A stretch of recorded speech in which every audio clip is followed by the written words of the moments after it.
مساء الخير يا جماعة. هنتكلم في كذا موضوع في الفريق. لو انتوا لاحظتوا الموضوع دوت، وانا شايف ان ليه تبرير معين. مش ملاحظين ان احنا دايما الشوط الاولاني بنبقى مش موجودين فيه او مفيش تركيز؟ اول ماتش نحس انه هيضيع مننا، او الاداء غير مرضي، وفي الشوط التاني فجأة بيحصل انفجار. مش ده اللي حصل في الماتش اللي خلص مع الجونة من شوية؟ كنا فين الشوط الاولاني؟ ده الجونة كانت ممكن تخطف مننا الماتش. قبليها ماتش اسك ابيجان هناك، مش شلنا جون؟ دخل فينا جون ولا لأ؟ وكان في تشتيت، وكان تحس ان الفرقة مش مركزة.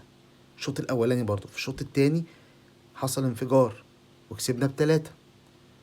نيجي بعد كده الماتش بتاع سيراميكا، نفس الموضوع. ماتش سيراميكا كنا هنشرب بالظبط في الشوط الاولاني 3 4 تجوان، لان ربنا كان موفق الشناوي اللي ناس كتير قوي بتهاجمه. محدش ملوش غلطات يا جماعة، بس خلاص مش عايزين زيطة. لازم نقف جنب الراجل وما نخليش حد يسخنا عليه. الشناوي اصلا قيمة وقامة، زائد مستواه كمان بيعمل كنترول على اللعيبة في الملعب، وديت مش هننكرها. خلاص. وان كان الشناوي يعني خرج عن شعوره، فهو بيدافع عن زمايله لما الناس هاجمت الكهرباء عشان ضيع ضربة الجزاء. الماتش السهل قوي اللي كان المفروض احنا نخلصه قبل ضربات الجزاء، نخش ليه احنا في الحظ؟ برضه انا مش فاهمها برضه. ما خلصناش الماتش ليه قدام الفريق ده؟ واللي يقولك ان ده فريق متواضع، قول له مفيش الكلام ده بطل قارتين. خلاص. وريال مدريد مستواه مذبذب، كان ممكن مش هقولك ان احنا نكسبه او ما نكسبوش، دي حاجه بتاعت ربنا، بس على الاقل كنا هنوصل لاداء مميز.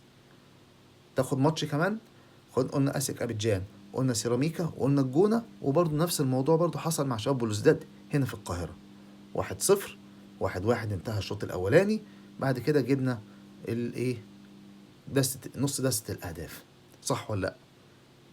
ليه يا جماعه بنوصل للمرحله دي؟ ليه ما نخلصهاش بدري؟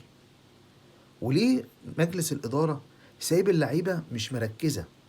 وده بيبان في الشوط الأولاني، وبيبدأوا ينتبهوا مع الضغط بين الشوطين، نتيجة إن في ناس كتير قوي ما سوتش أوضاعها، ما عملتش عقودها.